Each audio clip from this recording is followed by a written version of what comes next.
Amara stumbled through the golden revolving doors of Stellato, Seattle's most exclusive restaurant, her breath catching with each painful step. Her trembling fingers clutched a serving tray like a shield, eyes desperately scanning the dimly lit space for the man everyone feared. But she now needed more than air itself. "Please," she whispered, approaching his private table where he sat alone, reviewing documents with a glass of amber liquid untouched beside him. "My husband will kill me this time. I have nowhere else to go." Her voice broke on the last word, the bruise darkening her cheekbone impossible to hide under the restaurant's unforgiving lights. Christian looked up, piercing blue eyes assessing the terrified waitress standing before him, noting the violet marks blooming across her face and the way she favored her left side. He'd watched her work for weeks, efficient, quiet, and clearly hiding from something. The Mafia boss closed his leather portfolio with deliberate slowness, motioning to the empty chair across from him with a subtle nod. "Sit," he commanded, his voice surprisingly gentle despite the hardness in his expression. The single word carried the weight of an empire built on unwavering authority. "I don't have money," Amara blurted, tears threatening to spill as she perched on the edge of the seat, ready to flee. "But I'll do anything. Clean your houses, cook. Whatever you need if you can just hide me for a few days." Christian signaled to his bodyguard with the slightest tilt of his head, watching as the man moved toward the kitchen exit to secure it. "Your husband," he stated rather than asked, "has friends in the police department, doesn't he?" His fingers drummed once against the polished table surface before going still. Amara's eyes widened in surprise, a single tear finally breaking free and trailing down her bruised cheek. "How did you know?" she whispered, suddenly wondering if she'd made a terrible mistake. "The same reason you came to me instead of them," Christian replied, pulling out his phone and typing a brief message. "My car will be at the back entrance in 3 minutes. I suggest you decide quickly." He didn't look up as he spoke, giving her the illusion of choice they both knew she didn't have. The decision crystallized in her mind. Certain death at home or unknown dangers with this man who controlled Seattle's underworld, with a reputation both terrifying and oddly honorable. Amara stood on shaky legs, removing her apron and name tag with trembling fingers. "Smart girl," Christian murmured, standing and placing his suit jacket around her shoulders in one fluid motion. "Keep your head down until we reach the car, and from this moment on, you're under my protection." The weight of his words settled over her with unexpected comfort, even as warning bells sounded in her mind. The staff members averted their eyes, pretending not to notice as the feared Mafia boss escorted their newest waitress through the kitchen. No one would dare mention what they'd seen, not when Christian Hayes owned not just the restaurant, but half the businesses along the waterfront. Outside, rain pelted against them as a sleek black Bentley pulled to the curb, its engine purring quietly in the night. "Once you get in," Christian warned, his breath warm against her ear, "there's no going back to your old life. Do you understand?" His hand hovered at the small of her back, not quite touching, respecting boundaries her own husband never had. Headlights swept across the alley, illuminating them momentarily before darkness reclaimed the space. Amara looked up into Christian's face, seeing not the monster of rumors but something unexpectedly human in his eyes. "I understand," she whispered, stepping toward the waiting car and the unknown future it represented. "My old life ended the moment I asked for your help."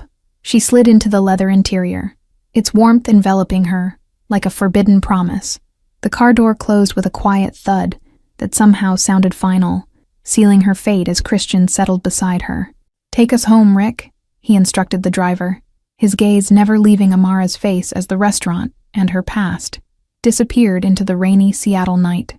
The mansion loomed before them, a sprawling testament to power and wealth nestled among towering pines that shielded it from prying eyes. Amara pressed her forehead against the cool window of the Bentley, wondering if she'd traded one prison for another. "You'll stay in the East Wing," Christian stated, scrolling through messages on his phone as the gate swung open with silent precision. "My staff has been instructed to provide whatever you need, but they won't ask questions." His tone was businesslike, as if sheltering battered waitresses was a regular occurrence in his world of crime and luxury. The car rolled to a stop beneath a covered entrance, where a woman in a tailored suit stood waiting, her expression carefully neutral as she opened Amara's door. "This is Diane, my head of household security," Christian explained as he exited the vehicle. "She'll ensure your safety within these walls, though I doubt your husband would be foolish enough to look for you here." Marble floors gleamed beneath crystal chandeliers as they entered the foyer, the opulence a stark contrast to the modest apartment Amara had fled. She clutched Christian's jacket tighter around her shoulders, feeling wildly out of place in her waitress uniform. "The doctor will see you in the study," Diane informed them, leading the way through corridors lined with artwork, worth more than Amara would earn in several lifetimes. "He's been briefed on discretion requirements."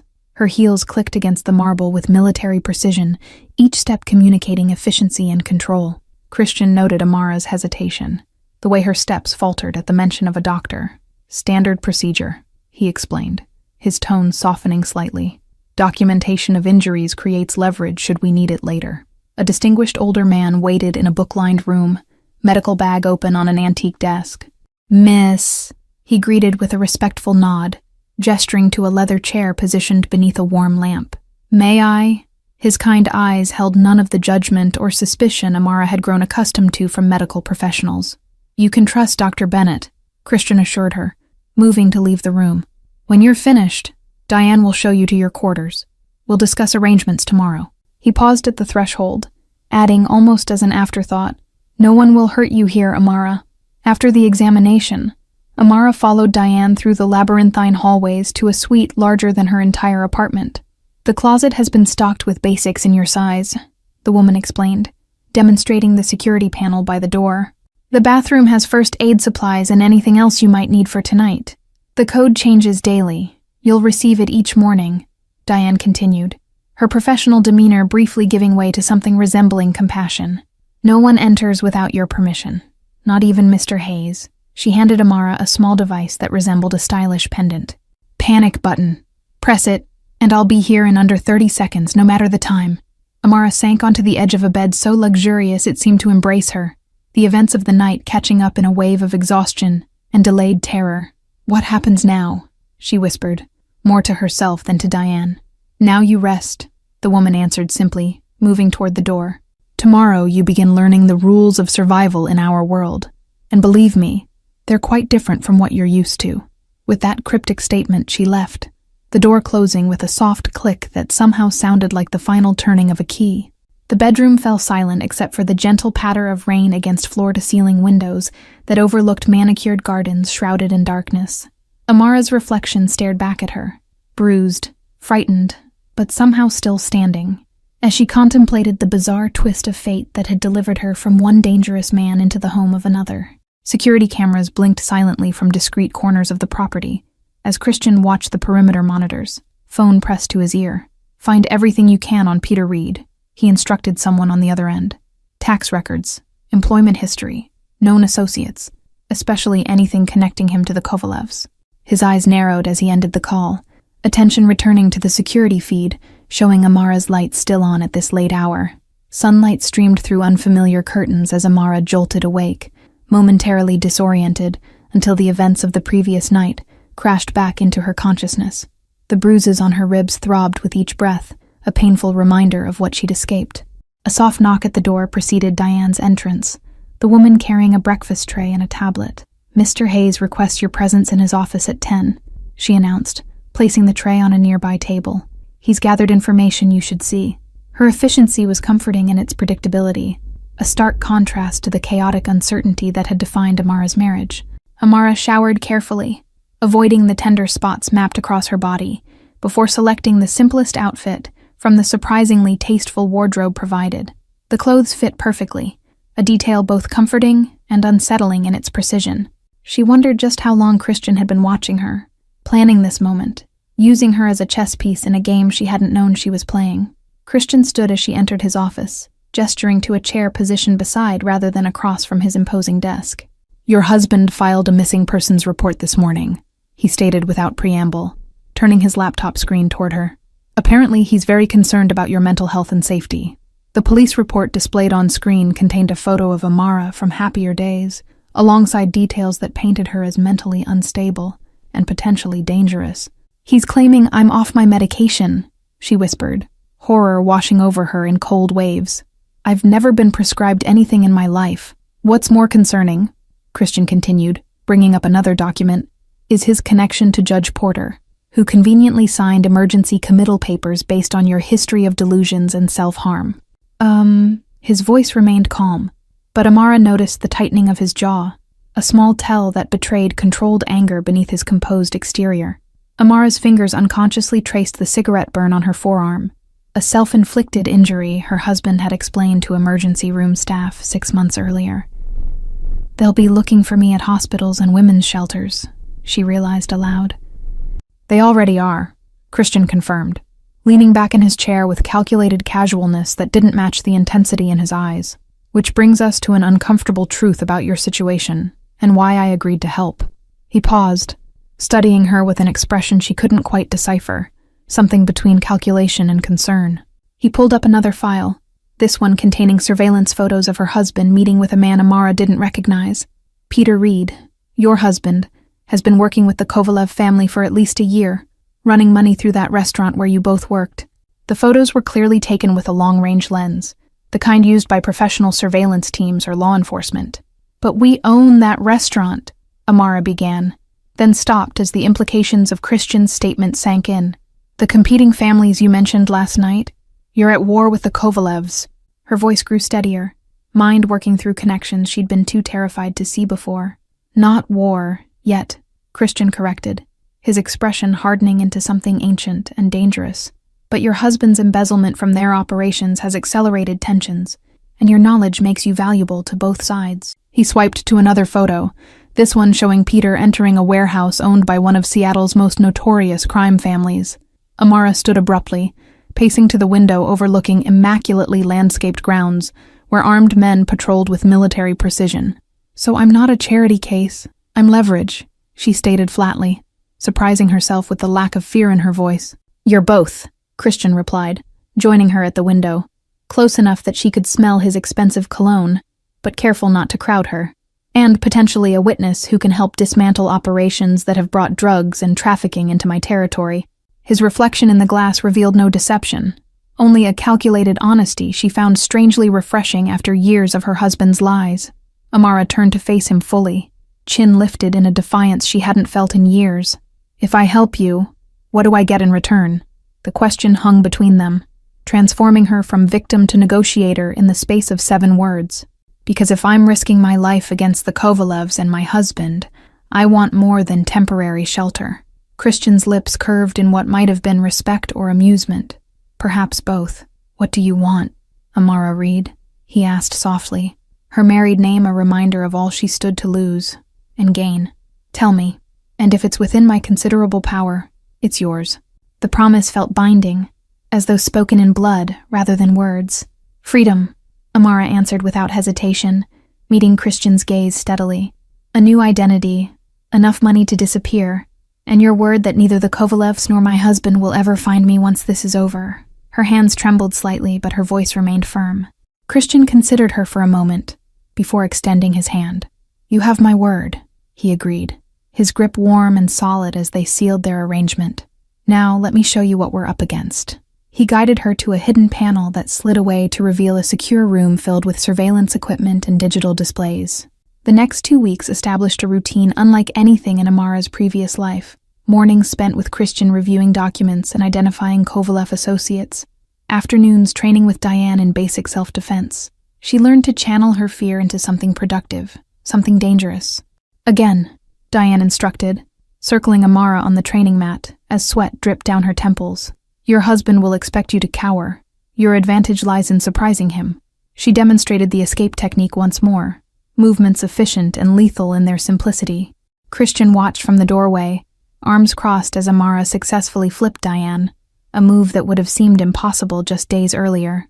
"Your bruises are healing," he observed later, as they shared dinner in the kitchen rather than the formal dining room. "But you still favor your left side when you think no one's watching." "Old habits," Amara admitted, twirling pasta around her fork. "Peter always came at me from the right. I learned to protect that side first." She spoke matter-of-factly, the shame that had once accompanied these admissions gradually replaced by analytical distance. Night brought nightmares that sent Amara wandering through the mansion's silent corridors, eventually finding her way to the library where Christian often worked until dawn. "Trouble sleeping?" he asked the 3rd time this happened, closing his laptop without waiting for her response. Instead of answering, she gestured to the chessboard set up near the fireplace. "Teach me," she requested, settling into the chair opposite his. "I want to understand how you think, how you strategize." What she didn't say was how his presence calmed the frantic beating of her heart. Christian's fingers brushed against hers as he positioned the pieces, explaining each one's movement and value. "The queen is the most powerful piece on the board," he told her, holding the black queen between them. "Underestimated by opponents who focus only on the king's vulnerability." "Why did you really help me that night?"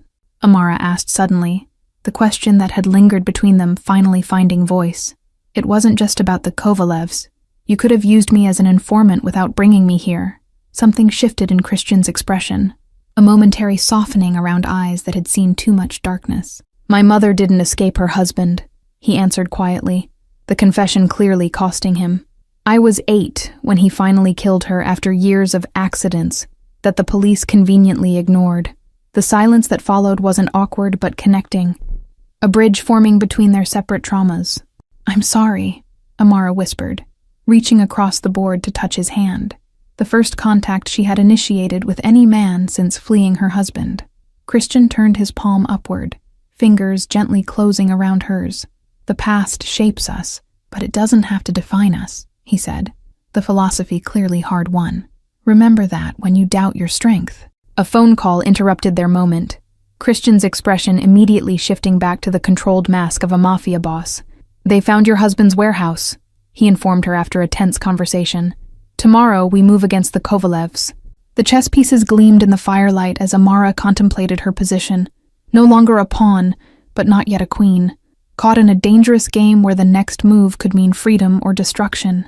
"I'm ready," she decided, standing with newfound purpose.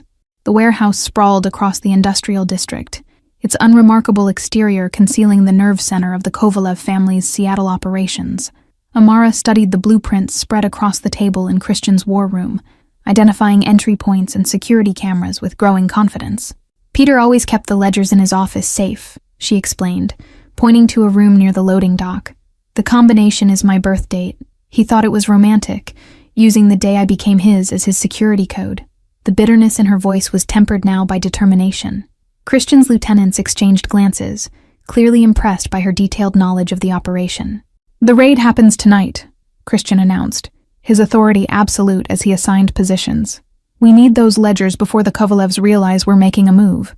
Rain pounded against the bulletproof windows of the SUV as they parked 2 blocks from the target, Amara dressed entirely in black with a communication device tucked discreetly in her ear. "Stay behind me," Christian instructed, checking his weapon with practiced efficiency. "If anything feels wrong, we abort immediately." The security guard never saw them coming, unconscious before he could reach his radio. 10 minutes until shift change. Diane's voice crackled through their earpieces as Christian disabled the alarm system with codes Amara had provided. Navigating the darkened warehouse felt surreal, like walking through the setting of her nightmares with the power to change the ending. "This way," Amara whispered, leading Christian through a maze of shipping containers toward the administrative offices. Peter's private office remained exactly as Amara remembered, meticulously organized chaos that only made sense to him. Photographs of her smiling face watching from silver frames that now seemed like mockeries.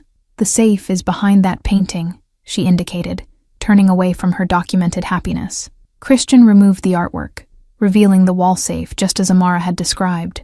"Your birth date," he confirmed, looking to her for the exact numbers.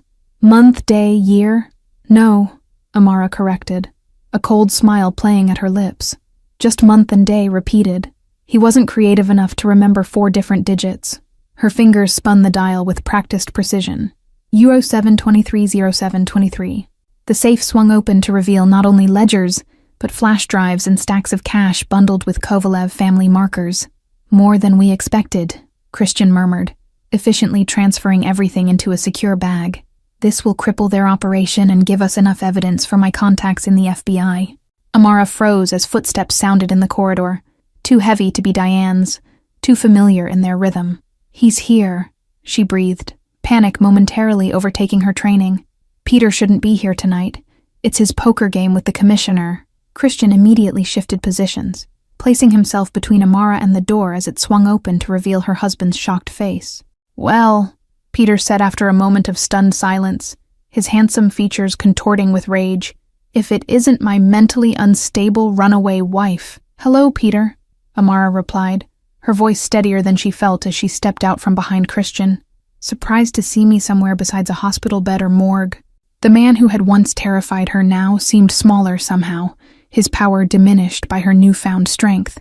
Peter's attention shifted to Christian, recognition dawning with dangerous implications.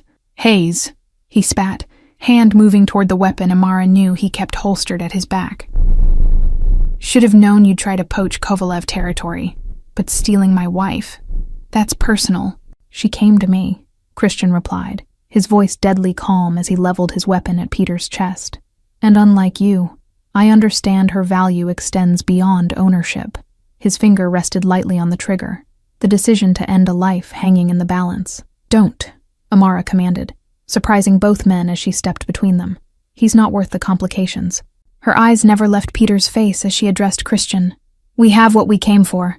Let the Kovalevs deal with his betrayal." The standoff stretched for 3 heartbeats, before alarms blared throughout the building. "Perimeter breach." Diane's urgent voice came through their earpieces. "Multiple vehicles approaching. Kovalev insignia." The distraction gave Peter just enough time to draw his weapon. Christian moved with inhuman speed, knocking the gun from Peter's hand while simultaneously pulling Amara toward the exit. "Secondary route," he ordered into his comm as they sprinted through the warehouse. "East loading dock, 90 seconds. Gunfire erupted behind them, bullets pinging against metal containers as Kovalev enforcers flooded the warehouse. "They think I betrayed them," Peter shouted, inexplicably running alongside them rather than toward his supposed allies.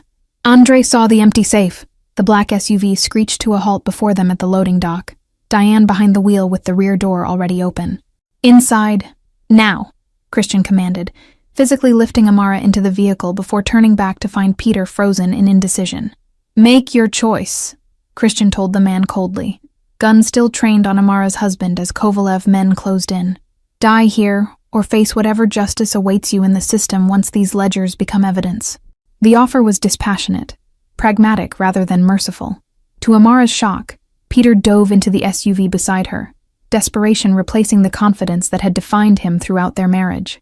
"Drive," Christian ordered as he claimed the final seat, the vehicle lurching forward as bullets shattered the rear window. Adrenaline coursed through Amara's veins as Diane executed a flawless evasion pattern through Seattle's midnight streets, eventually losing their pursuers in the maze of the industrial district. "Why did you run with us?" she finally asked her husband, maintaining as much distance as the back seat allowed. Peter's laugh held no humor, only bitter resignation. "Because I've been skimming from them for months," he admitted, avoiding her gaze. "The restaurant was just the start. They discovered discrepancies in the books last week but didn't know who to blame." Christian's voice cut through the tension with clinical precision. "So you've been stealing from the family that thinks I just robbed them." His expression remained unreadable as he processed this new complication, while simultaneously funneling their money through your legitimate business. Diane guided the vehicle through the gates of Christian's compound, security personnel immediately surrounding them with weapons drawn. "Take him to the guest house," Christian instructed his men. "Full surveillance, no communications. He doesn't leave that building alive without my authorization." As Peter was escorted away, Amara found herself alone with Christian in the mansion's entrance hall, the night's events settling around them like invisible dust. "You could have let them kill him," she said quietly, searching Christian's face for answers. "It would have been cleaner." "Maybe," he acknowledged, reaching up to gently brush a smudge of warehouse dirt from her cheek. "But you spent 3 years with that man. I wanted his fate to be your choice, not circumstance." The unexpected tenderness in his touch ignited something dangerous between them. Amara stepped closer, drawn by forces she hadn't allowed herself to acknowledge during the preceding weeks. "What if I don't want to make that choice yet?" she asked, her voice barely above a whisper. "What if I need time to understand what I really want now?" Christian's expression softened, fingers lingering against her skin with uncharacteristic hesitation.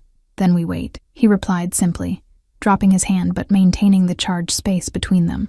"Justice and vengeance both keep, Amara. Discovering your own desires shouldn't be rushed." The morning light streamed through Christian's office windows as they assessed the information retrieved from the warehouse. "These ledgers implicate half the Port Authority and 3 city council members," Amara noted, highlighting connections Peter had never bothered to conceal from her. "The Kovalevs have deeper roots than you realized."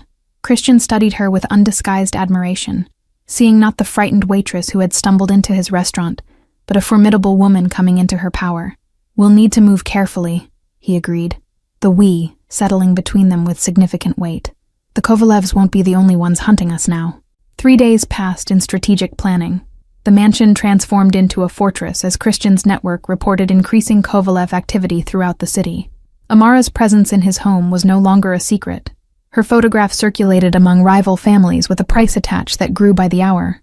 Peter remained in the guest house under guard, cooperating with surprising thoroughness as he detailed the extent of the Kovalev operations. "They're planning something big," he insisted during one interrogation, desperation evident in his disheveled appearance. "Andrei Kovalev wouldn't commit this many resources just for revenge against me or the Ledgers." Christian reviewed the surveillance footage from across Seattle, pattern recognition revealing a disturbing concentration of Kovalev associates around the courthouse and police headquarters. "They're pressuring their contacts in law enforcement," he concluded, sharing his observations with Amara over breakfast. "Your husband's missing persons report gives them official cover to search for you." "He's not my husband anymore," Amara stated firmly. The gold band that had once imprisoned her now locked away in Christian's safe. "Not in any way that matters." The certainty in her voice matched the newfound confidence in her posture as she studied the security reports. Diane entered with a tablet displaying breaking news. Judge Porter announcing an emergency press conference regarding corruption allegations and witness intimidation. "They're going public," Christian realized, immediately reaching for his phone, turning this into a legitimate manhunt. "I need to speak with Peter," Amara decided, rising with determined purpose. "Alone." She held up a hand when Christian began to protest. "He responds differently when you're not there. I'll learn more without your presence intimidating him." The guest house's Spartan furnishings reflected its temporary purpose. Peter's expensive suit exchanged for simple clothes that stripped away his usual armor of wealth and status. "Come to gloat?" he asked when Amara entered. Bitterness etched in the lines around his mouth. "I came for the truth," she replied, maintaining a safe distance as she studied the man who had once been the center of her universe. "What aren't you telling us about the Kovalev's plan?" Her voice betrayed no emotion, nothing he could manipulate or exploit. Peter's facade cracked unexpectedly, fear bleeding through his practiced arrogance. "Tomorrow night," he confessed, eyes darting to the window though it revealed nothing of the outside world. "They're moving their entire operation. Drugs, girls, weapons, everything through the harbor during the charity gala at the Marine Museum. Half the police force will be at that gala," Amara realized, the implication sending ice through her veins. "Along with the mayor, the governor." She stepped closer, searching his face for deception. "Why tell me this now?"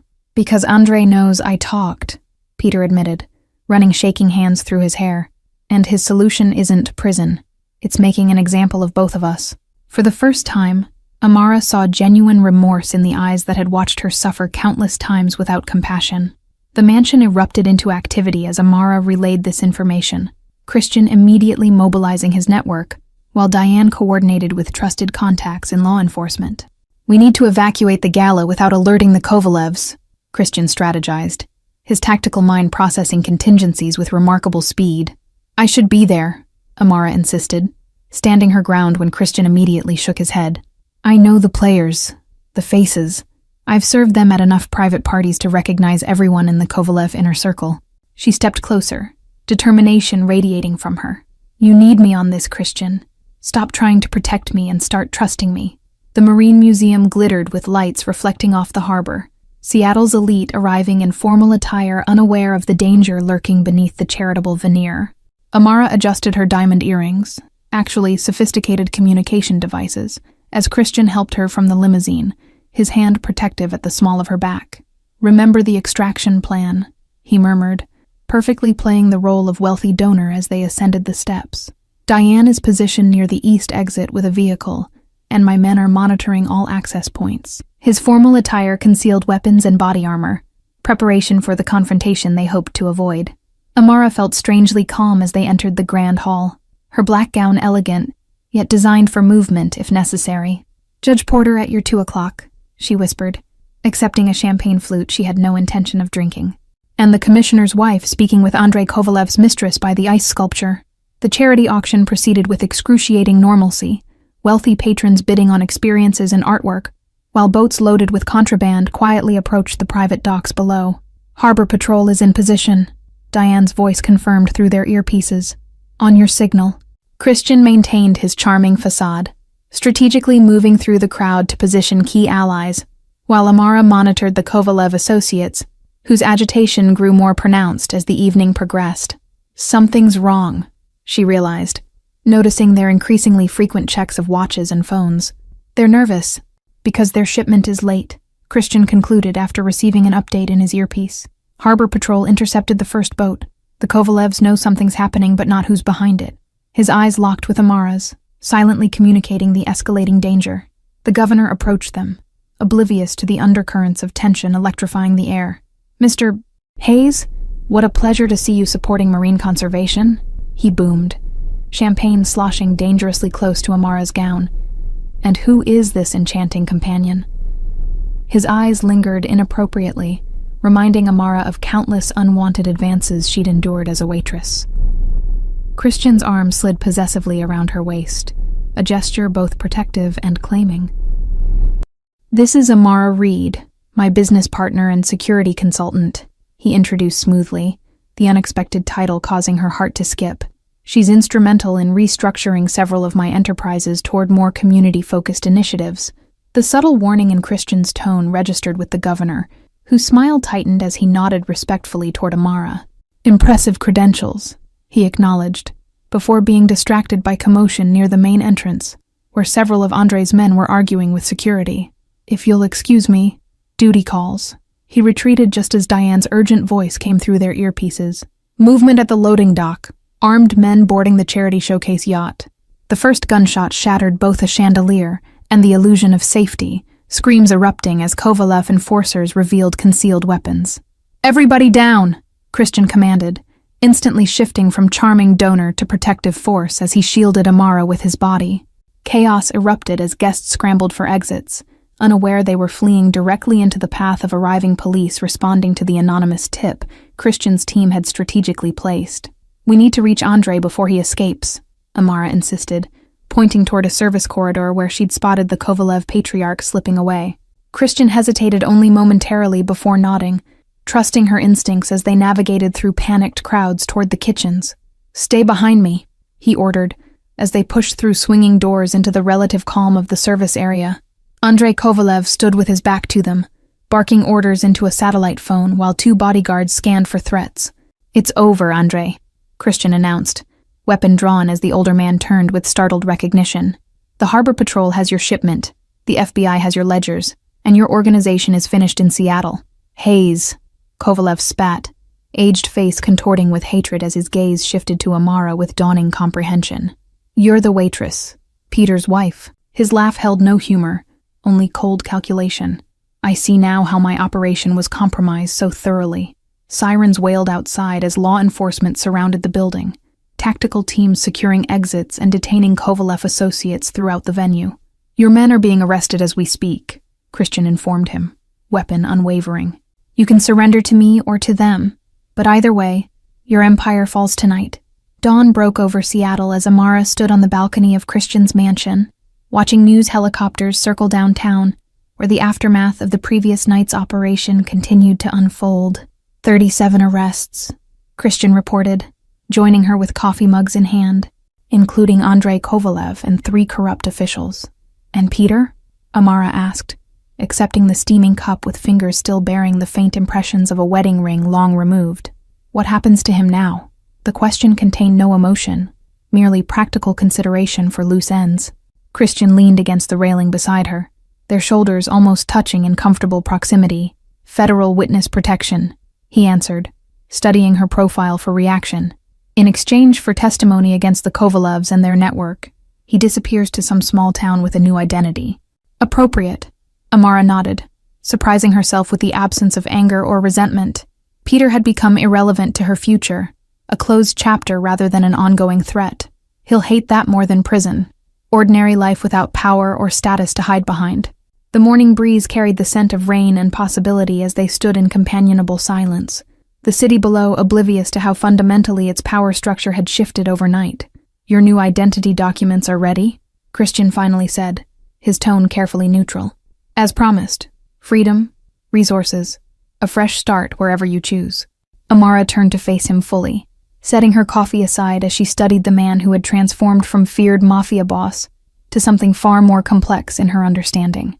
"And if I don't want to disappear?" she challenged softly. "What if I've found something worth staying for?" Christian's carefully maintained control faltered, vulnerability briefly visible in his expression before he mastered it. "That would be your choice," he replied, the emphasis on the final word carrying significant weight. "I promised you freedom. That includes freedom to determine your own path. 3 weeks ago, I was a waitress hiding bruises under makeup," Amara reflected, moving closer until barely inches separated them. "Now I've helped dismantle a trafficking ring and survived a Mafia war." Her laugh held genuine wonder at the transformation. "I'm not the same woman who stumbled into your restaurant." The tension between them crackled with unspoken possibility, neither willing to make assumptions about the other's desires.